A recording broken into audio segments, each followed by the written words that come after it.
भाजप आमदार गोपीचंद पडळकर यांनी रोहित पवार यांच्या पंढरपूर येथील अन्नत्याग आंदोलनावर जोरदार टीका केली आहे।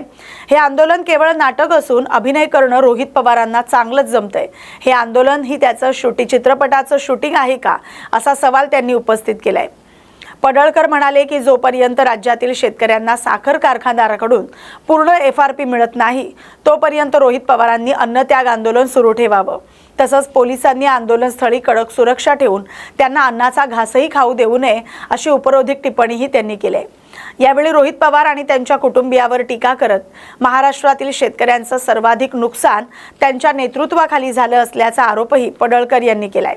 ते सांगली इथं पत्रकारांशी बोलत होते। चांगली गोष्ट आहे, देवाचे आभार मानले पाहिजेत की ज्यांना कधी आंदोलनाची सवयच नव्हती, ज्यांना फक्त लुटायचं खळं माहीत होतं, शेतकऱ्यांचं खळं महाराष्ट्रामध्ये सगळ्यात लुटलं कोणी तर रोहित आणि रोहितच्या आजोबांनी।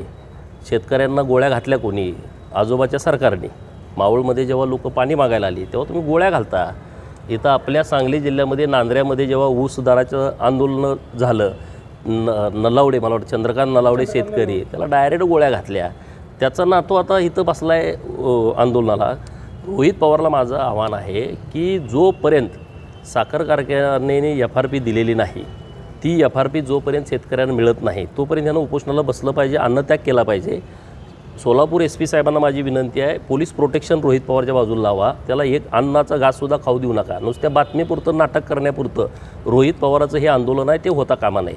त्याला 11 दिवस 15 दिवस जोपर्यंत शेतकऱ्याची FRP मिळत नाही, कारखानदार हेच आहेत, ते सगळी FRP जोपर्यंत मिळत नाही तोपर्यंत ह्याचं उपोषण चालू राहिलं पाहिजे। नाहीतर नुसतं नाटक मीडियामध्ये यायचं, सकाळपासून बसायचं, असलं नाटक असेल तर ते काही योग्य नाही। आणि रोहित पवारला ॲक्टिंग करायचं माहीत आहे, त्याचे ते सल्लागार हुशार आहेत। सकाळी 9ला तू ये आणि मग तू दिवसभर मीडियामध्ये दिसतोय, ह्याचा हा प्रकार आहे। शेतकऱ्याचं काय ह्याला पडलं आहे? कारखाने सगळ्यात जास्त दाबले कुणी? रोहित पवारांनी। कुणाचे कारखाने? शेतकऱ्यांचे। सभासदाच्या फीमधून उभारलेले कारखाने 6 कोटीपासून ह्यांनी ढापलेत, 100-100, 200-200 कोटीचे कारखाने। कशाला रे तुम्ही हे नाटक करताय? हे काय पिक्चरचं शूटिंग चालू आहे? हे काय नटरंग पिक्चरचं शूटिंग आहे? तिथं तू ॲक्टिंग करायला गेला आहेस? आणि मला सामान हा बसला पाहिजे तिथं। लोक रोज ह्यांच्या विरोधात आंदोलन करत होते, बसू द्या ना याला महिना 2 महिने, काय फरक? अमरावती विधान परिषद निवडणुकीच्या पार्श्वभूमीवर महसूल मंत्री चंद्रशेखर बावनकुळे यांनी आमदार रवी राणा आणि भाजप नेत्या नवनीत राणा यांच्या जनसंपर्क कार्यालयाला भेट दिली। यावेळी राणा दाम्पत्याने बावनकुळे यांचं स्वागत केले। भेटी दरम्यान बावनकुळे आणि राणा दाम्पत्य यांच्यात बंद दाराआड चर्चा झाल्यानं राजकीय वर्तुळात विविध चर्चांना उधाण आले। आगामी राजकीय घडामोडींच्या दृष्टीनं या भेटीकडे महत्त्वाच्या नजरेनं पाहतलं जाते। महसूल मंत्री चंद्रशेखर बावनकुळे यांनी काँग्रेसवर जोरदार टीका करत काँग्रेस हे डुबतं जहाज आहे, ते लवकरच अरबी समुद्रात बुडणार आहे असा दावा केलाय। काँग्रेसनं आपल्या 65 वर्षांच्या कारकिर्दीत अनेक नेते आणि पक्षांचं नुकसान केल्यानं आज अनेक राजकीय पक्ष त्यांच्यापासून दूर गेल्याचं ते म्हणालेत।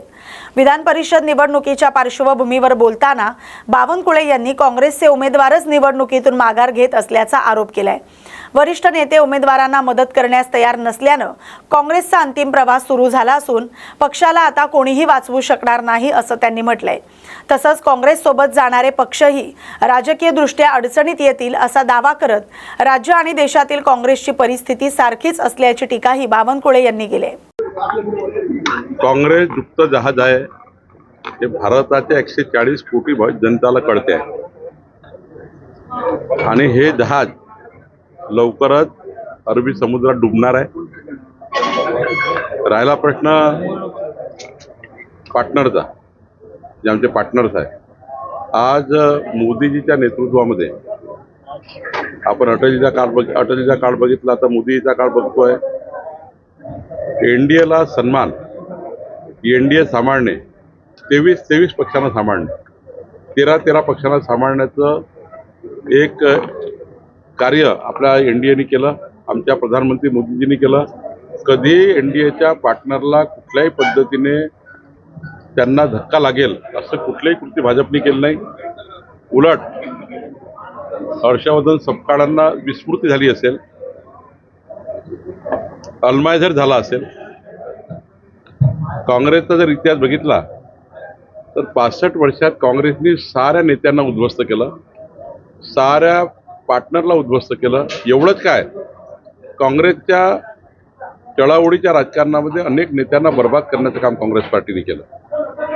आज देशात जेवढे काही पक्ष बघा तुम्ही काँग्रेसपासून दूर गेलेले, हे सर्व काँग्रेसच्या नेतृत्वाने केलेलं या ठिकाणी आपल्या पक्षासोबतची बेईमानी आहे। शरद पवारजी काय केले, ममता बॅनर्जी काय केलं, या देशात हजार उदाहरण देता येईल की काँग्रेस पार्टीच्या बडी पडलेले पक्ष आहेत आणि त्यामुळं यांनी पूर्व इतिहास तपासावा। आमच्या एनडीएमध्ये सर्व पक्ष सुरक्षित आहे, आमच्या एनडीएमध्ये सर्व पक्षांना हमी आहे। प्रधानमंत्री मोदी सारखा कणखर नेता एनडीएच्या पाठीशी उभा आहे आणि त्यामुळं काँग्रेस हे डुबतं जहाज आहेत, पण हे अरबी समुद्रात लवकर डुबणार आहे। अमरावती विधान परिषद निवडणुकीमध्ये काँग्रेस वंचितच्या उमेदवाराला पाठिंबा देण्याची तयारी सुरू आहे, कसं पाहतात? हेच सांगतो, काँग्रेस डुबतं जहाज आहे, अरबी समुद्रात बुडणार आहे। हेच या ठिकाणी तुम्हाला दिसत आहे। अमरावतीमध्ये लढण्याची क्षमता नव्हती तर कशाला लढले? खरं तर याच पद्धतीनं यवतमाळमध्ये झालं, काँग्रेसचा उमेदवार पडून गेला।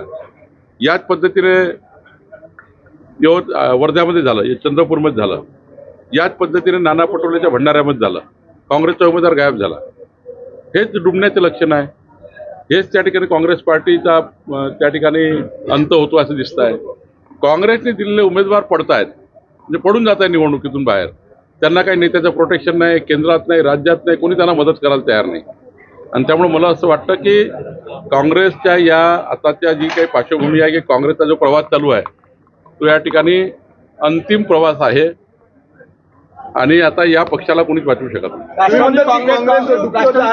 काँग्रेस सोबत उद्धव ठाकरेंची शिवसेना जाईल असं रवी राणा म्हणतात। मी तेच सांगतो की काँग्रेसच्या जहाजावर जे बसले ते सुद्धा काँग्रेसच्या जहाजामध्ये डुबणार आहे। त्यांचाही काही ते वाचतील असं नाही आहे। ज्यांनी काँग्रेसचा हात पकडला सारे डुबणार आहे। या बातमीसोबतच महाराष्ट्र बुलेटिनमध्ये आता इथेच थांबतोय। अशाच महत्त्वाच्या बातम्यांसाठी पाहत राहा न्यूज मराठी 24/7। नवा भारत, नवा विचार।